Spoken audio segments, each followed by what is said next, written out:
सतनाम साक्षी प्रभु चिंतन ज्ञान जो ॾीओ। पात्रता जे लाइ अहंकार जो त्याग ज़रूरी आहे।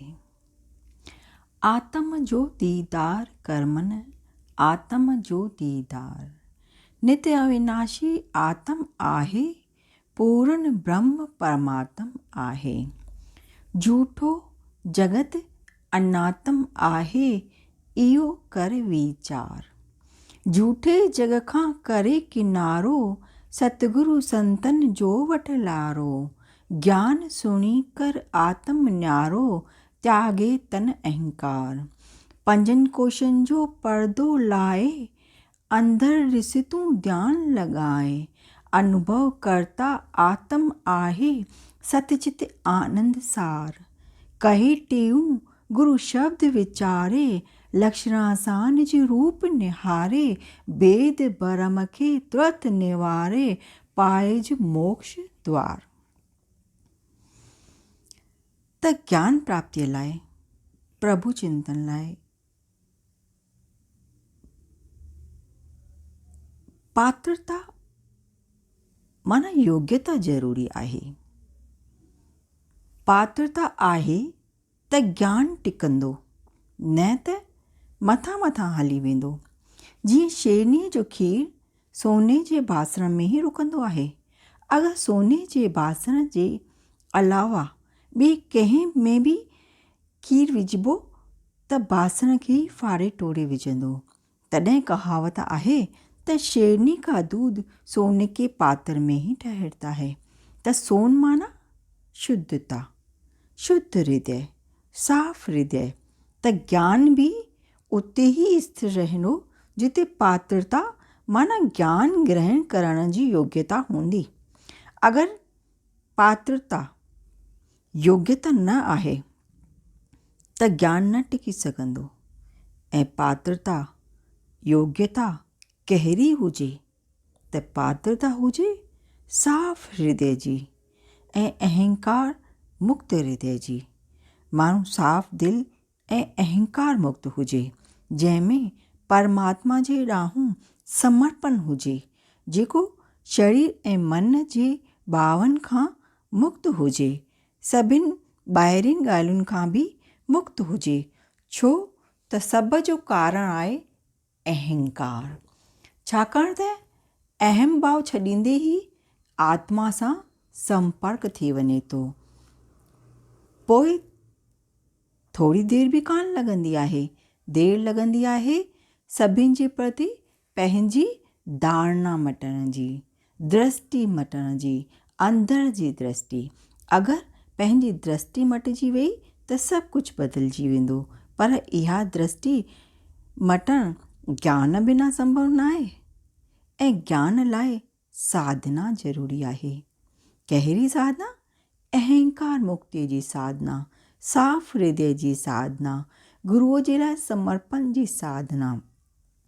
शरीर, मन, अहंकार मुक्त हुजे। गुरुअ जे प्रति मन जो समर्पण, तन जो समर्पण ज़रूरी आहे। समर्पण ईंदे ई अहंकार ख़तमु थी वेंदो आहे। मन शून्य थी वेंदो आहे। स्थूल सां संबंध टुटी वेंदो आहे। सूक्ष्म में प्रवेश थी वेंदो आहे। चवण जी माना आहे त जिते सतगुरु पूर्ण समर्पण ॾिसंदा आहिनि, उते पंहिंजो सॼो ज्ञान प्रकट करे छॾींदा आहिनि। ऐं पात्रता ॾिसी शिष्य खे, शागिर्द खे ज्ञान सां परिपूर्ण करे छॾींदा आहिनि, भरे छॾींदा आहिनि। जेको अहंकार सां भरियलु आहे, जेको कामनाउनि सां भरियलु आहे, संसार सां भरियलु आहे, उन में ज्ञान जो प्रवेश न थींदो आहे। उहो आत्मज्ञान खे न प्राप्त करे सघंदो आहे। समर्पण जे बिना गुरुअ जी कृपा कॾहिं न मिलंदी। ऐं गुरुअ कृपा बिना कॾहिं ज्ञान न थींदो। ऐं ज्ञान बिना मुक्ति न थींदी। ऐं मुक्ति न थियण ते 84 जो चक्कर हलंदो ई रहंदो। पर जेको गुरुअ खे समर्पित थी वञे थो, उहो शांति ऐं मौन थी वञे थो। पोइ हू शरीर ऐं मन में नथो रहे, सिर्फ़ु गुरु आज्ञा, जेकी हुनखे गुरु आज्ञा हूंदी आहे उन ते उन जो शरीर ऐं मन हले थो। अहिड़े शिष्य जा गुरु हिक ई झटके में सभु बंधन तोड़े छॾींदा आहिनि। सांख्य शास्त्र रुगो ॿोध जी ज्ञान जी ॻाल्हि करे थो त असांजी आत्मा किथे गुम कान थी आहे, उनखे ॻोल्हणो न आहे, उहा ॻोल्हियल ई आहे, ख़ाली असां उनखे भुलिजी विया आहियूं। उनजो सिमरन करिणो आहे, स्मृतिअ में आणणो आहे, यादगिरीअ में आणणो आहे, यादि करिणो आहे, तटस्थ या एकाग्र थी महसूसु करिणो आहे। घणो कुझु न करिणो आहे, करण सां त अहंकार वधंदो। माण्हू बसि अंदरां अहंकार रहित हुजे। अहंकार हटण सां ई ब्रह्म ऐं जीव जी एकता थींदी। मोक्ष ब्रह्म ऐं आत्मा जी एकता सां ई मिलंदो।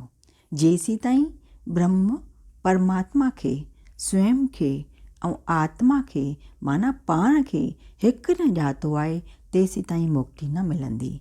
पर सांख्य शास्त्र सभ जे लाइ न आहे। अलॻि अलॻि माण्हुनि लाइ अलॻि अलॻि मार्ग आहिनि, अलॻि अलॻि रस्ता आहिनि। भक्त हृदय लाइ प्रेम जो रस्तो आहे, त वैरागीअ लाइ ज्ञान जो रस्तो आहे। सतगुरु ॾिसंदा आहिनि त शिष्य में कहिड़ी पात्रता आहे, ज्ञान मार्ग जी या कर्म मार्ग जी या भक्ति मार्ग जी। जहिड़ी पात्रता ॾिसंदा आहिनि उन रस्ते द्वारा ई परमात्मा ताईं पहुचाईंदा आहिनि। चवण जी माना त वरी इहा ई आहे त गुरूअ जे प्रति समर्पण ज़रूरी आहे। शिष्य जी रुचि रुझान ॾिसी, पात्रता ॾिसी परमात्मा ॾांहुं मोड़े मुक्तिअ ताईं पहुचाईंदा आहिनि। इन करे प्रभु में स्थिति, परमात्मा स्थिति, ज्ञान में स्थिति, मोक्ष जी जॻह ते पहुचण लाइ शिष्य जो समर्पण ज़रूरी आहे, तमामु ज़रूरी आहे। समर्पण सां ई चित मन नम्र थींदो, शुद्ध थींदो, साफ़ थींदो, पवित्र थींदो ऐं शुद्ध हृदय में ई ज्ञान थींदो, परमात्मा निवास कंदो। समर्पण ई ज्ञान ऐं मोक्ष जो द्वार दरवाजो थी वेंदो। उन समर्पण में ई गुरु हृदय में प्रवेश कंदा आहिनि ऐं परमात्मा जो ज्ञान हृदय में स्थित थींदो आहे। प्रभु प्राप्तिअ में ज्ञान समस्या न आहे, समस्या आहे उलझियल मन, शंकित मन, भ्रमित मन। मन जी सफ़ाईअ में ई समय लॻंदो आहे। परमात्मा जी प्राप्तिअ लाइ शुद्ध ऐं स्वच्छ मन हिकु अनिवार्य माना ज़रूरी शर्त आहे। पोइ देरि न लॻंदी आहे। देश, जाति, संप्रदाय, धर्म कोई बि रुकावट न आहे। जंहिं बि पंहिंजो मन शुद्ध कयो आहे उन परमात्मा खे पातो आहे। हर धर्म में, हर संप्रदाय में, हर देश में, हर जातीअ में परमात्मा लाइ उल्लेख मिले थो। परमात्मा प्राप्ति जो हर जॻह उल्लेख मिले थो। जंहिं बि पातो आहे पंहिंजे शुद्ध हृदय सां पातो आहे। छो त शुद्ध हृदय में ई पात्रता ईंदी आहे। शुद्ध हृदय में ई परमात्मा निवास कंदो आहे। शुद्ध हृदय ई हर हंधि परमात्मा खे पसी सघंदो आहे। हर जीव में परमात्मा ॾिसण अचण ई पात्रता जी शुरूआत आहे, जंहिंसां ई उपलब्धि संभव थींदी। भॻवान श्री राम रामायण में चवनि था त निर्मल मन जन सो मोहि पावा, मोहि छल कपट छिद्र न बावा। त निर्मल मन वारो, शुद्ध हृदय वारो ही परमात्मा खे पाए सघंदो आहे। ऐं शुद्ध हृदय अभिमान अहम जे मिटाइण सां ई थींदो, सतगुरु जे प्रति समर्पण सां थींदो, जंहिंसां मन जा सभु बंधन टुटंदा ऐं ब्रह्म जो ध्यानु करे उनखे पाए सघिबो।